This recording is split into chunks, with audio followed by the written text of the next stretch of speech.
Hey Gold Digger, Kimberly Olson here, back for another episode of Hashtag Get Lit, where we crush your business in less than 10 minutes.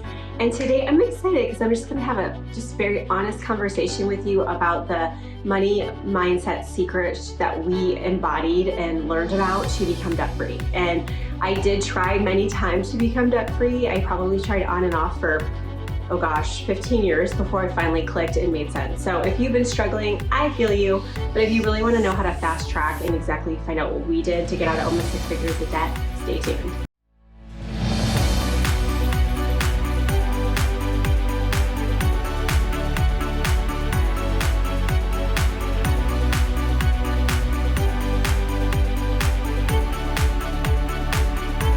All right, Gold Digger. So I'm excited to share with you the real story of how we were able to get out of debt. Now, I first learned about Dave Ramsey's program. It was Financial Peace University. I just had the book. I can't remember the name of it. It wasn't the Total Money Makeover, but it was that first one that he released. And this was back in 2004. I mean, a long time ago.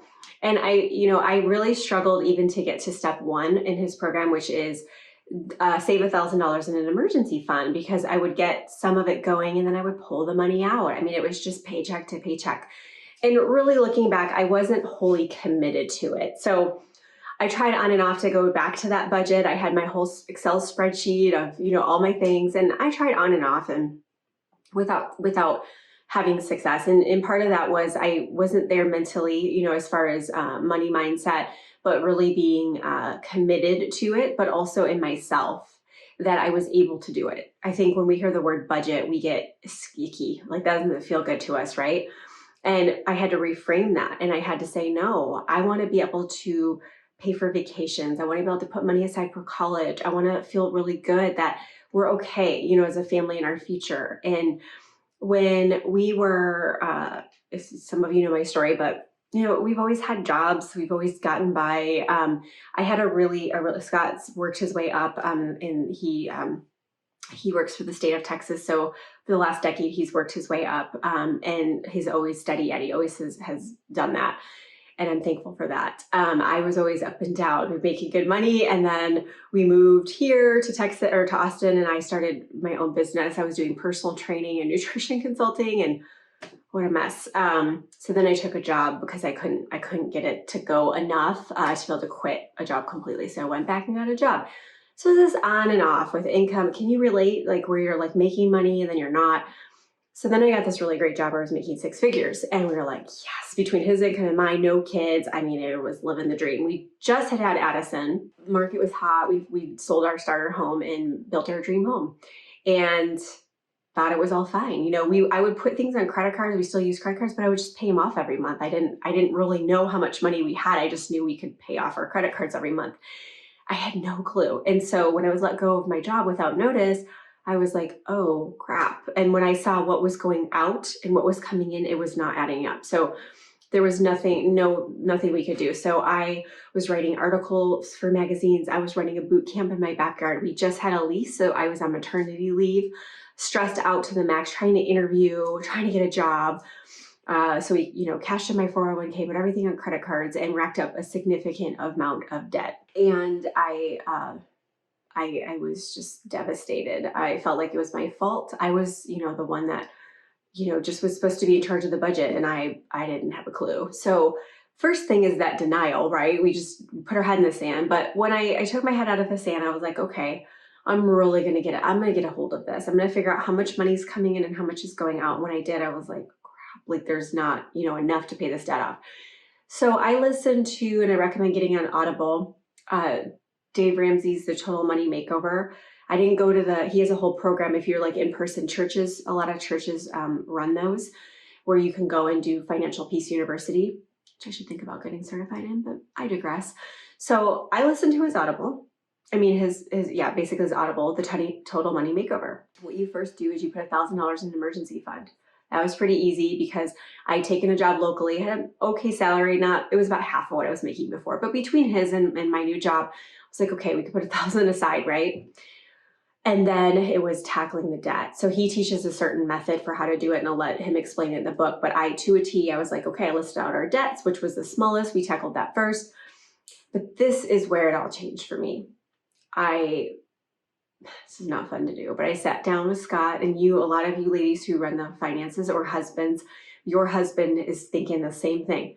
He doesn't want to tell you the situation. Okay. If you suspect that you guys are living paycheck to paycheck, he doesn't want to tell you. And I didn't want to tell my husband the situation. So I sat him down and I said, look, what I would recommend is doing it this way. I said, look, this is where we're at, but this is the plan.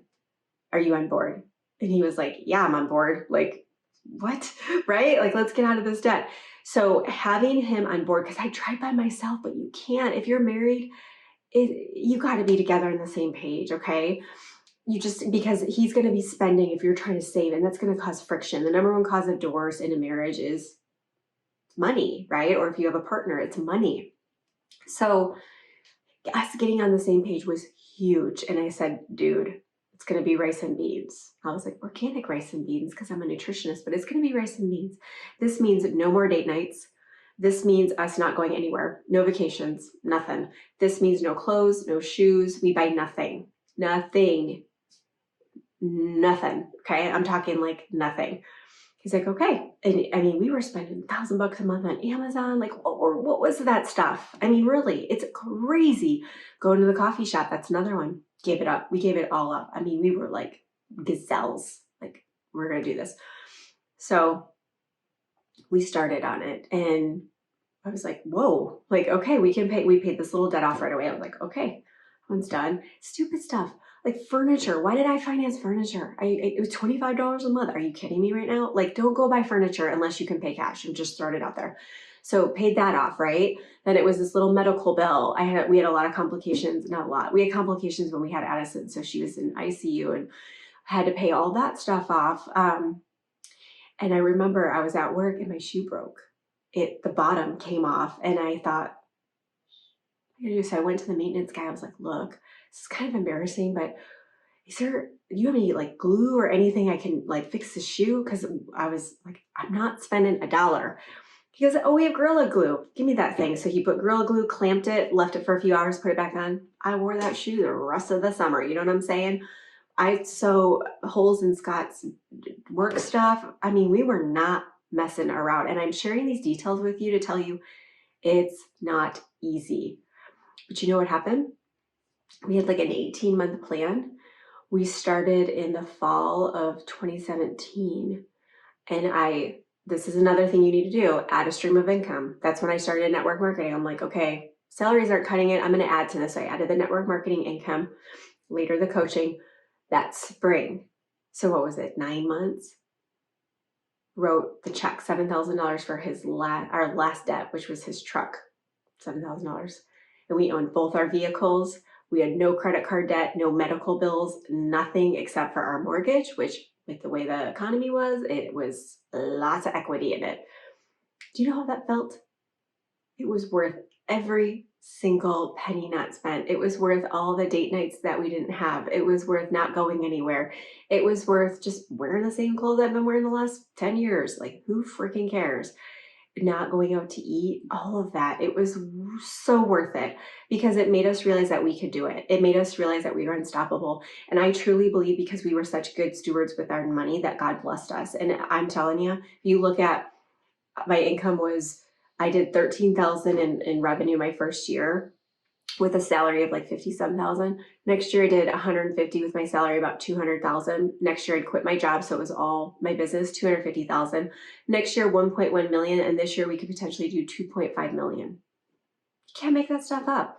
When you're responsible with your money, I believe God blesses you with more because He knows you're going to take care of your family, you're going to take care of your community, and you're going to bless other people. And that's what we get to do with the Gold Digger nonprofit that's starting right now, the Elephant Sisters. Details to come, but it's worth it. It's so worth it. I can't even tell you how empowering it is to know that we're okay financially and I can turn around and help others. So I hope this was helpful. If you enjoyed this, please share this. Someone needs to hear this today. So hit that share button, subscribe, throw it in your stories and tag me. I'd really appreciate it. Until next time, get lit in your business and set your soul on fire. We'll see you later.